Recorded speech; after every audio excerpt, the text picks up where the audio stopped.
My feeling is that 2023 and the following few years will be seen as a historical moment in the history of humankind. We are encountering an era that is being ushered into us, in which a very clear invitation is being made, an invitation to awaken from our expired structures and institutions, an expired way of viewing and living our own personal realities, and therefore finally an invitation to flourish into a new paradigm that really is transformational from the roots. On the other hand, I feel that there will be an increasing pressure for those of us that are not able to make this shift, and that might create a certain pain that unfortunately is part of this process. I'm recording this video to be able to share a certain level of content that I feel that may be helpful for other people to embark on this journey and to truly use it in order to flourish both personally and professionally. After years sharing with people individually, collectively, within groups and within business schools and other institutions, I feel that I really want to broaden this message right now in a time where I think that it's quite important that we all have the tools necessary to be able to take this opportunity and use it to our advantage. I don't know how you feel this, but if you look inside right now, if you look around, don't you have a feeling that society is somehow, in a way, very slowly expiring, very slowly fading away, very slowly crumbling? On a political level, the level of disenchantment is, I think, larger than ever, creating a sense that the way that we have been doing politics no longer really feels alive for most people. On an economical level, I think we are seeing right now the limits of capitalism. Capitalism has led us to grow very fast, technologically, financially, etc., in the last years. But we are also reaching a point where this is creating a certain level of externalities that we have no way of stopping with the current system.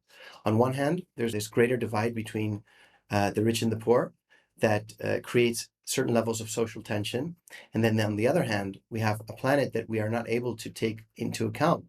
We have certain objectives that we would like to comply with in terms of stopping global warming, and the current system is not able to think long-term enough, collective enough to be able to do this.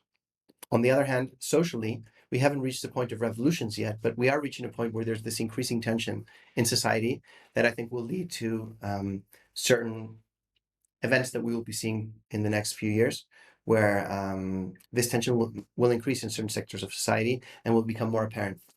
I think we're at a time yet where this is still not absolutely evident for everyone. I think it's more on a felt level, but at the same time, we have an external narrative that is somewhat different, that sugarcoats and somehow covers up the deep need for change that we are feeling on these basic levels of our society. This is leading us to a time in which uncertainty is greater than ever.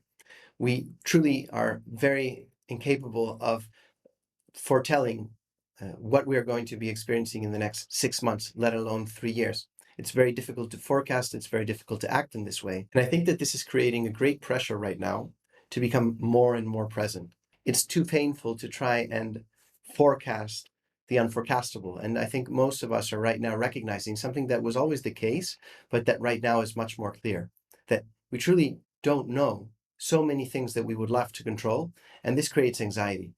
So on one hand, we had to approach at first our first inner demons when we were confined into our own homes, and we were unable to escape with the usual mechanisms that we have socially, work-wise. We had to really stay within our homes and face some of these demons. This has created enormous opportunities already for many people who have grown so much since the pandemic. At the same time, this has also created a lot of tension, and some people that have not been able to use this as a growth opportunity yet have right now a sense of much greater pressure, much greater fear, and emotions that are difficult to handle in greater degrees than before.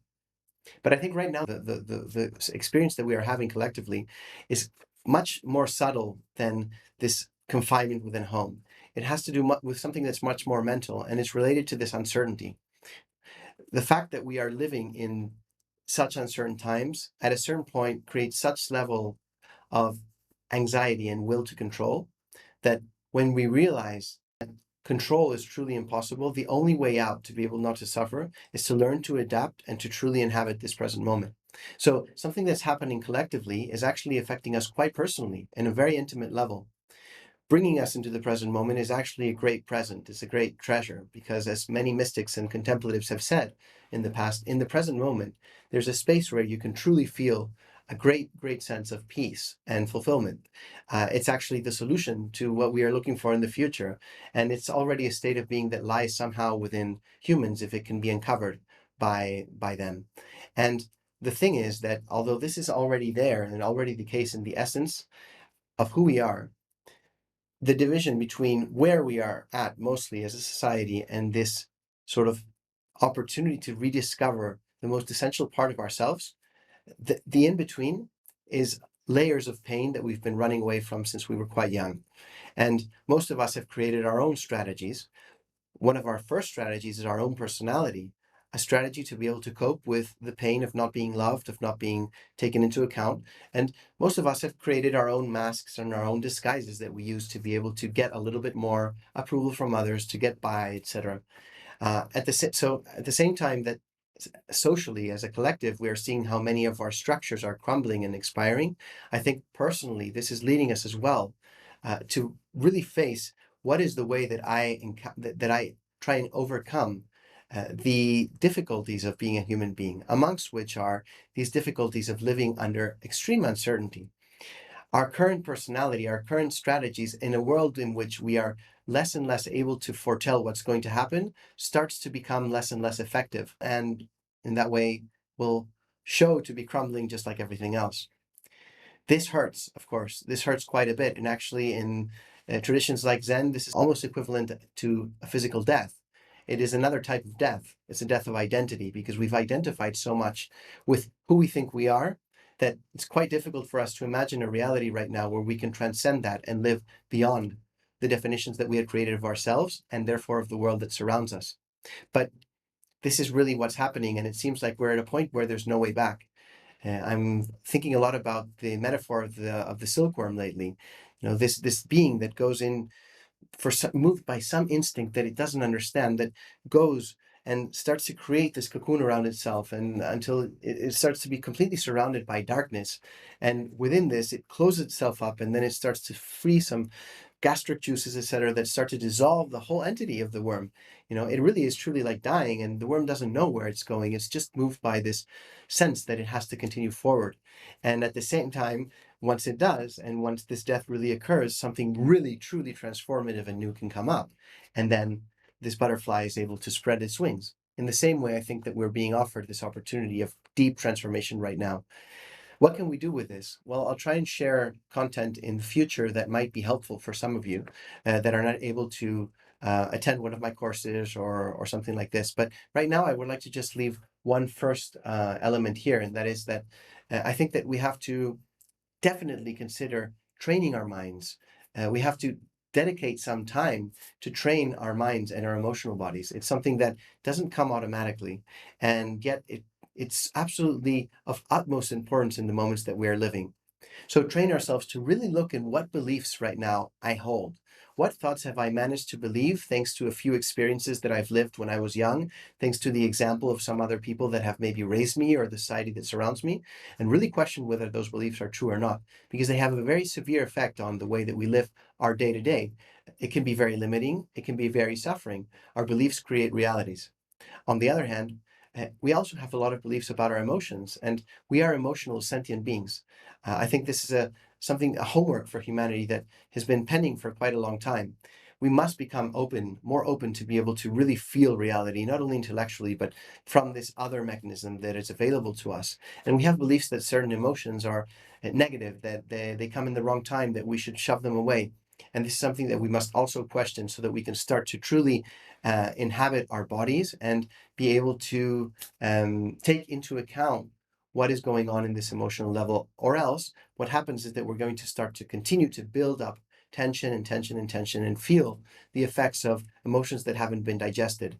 They somatize into physical illness. They create all types of emotional and hell, even if they're unconscious, they start bursting like volcanoes from time to time. And all of us know those moments when emotions really truly overpower us, right? It's like we haven't learned to really deal with that intensity.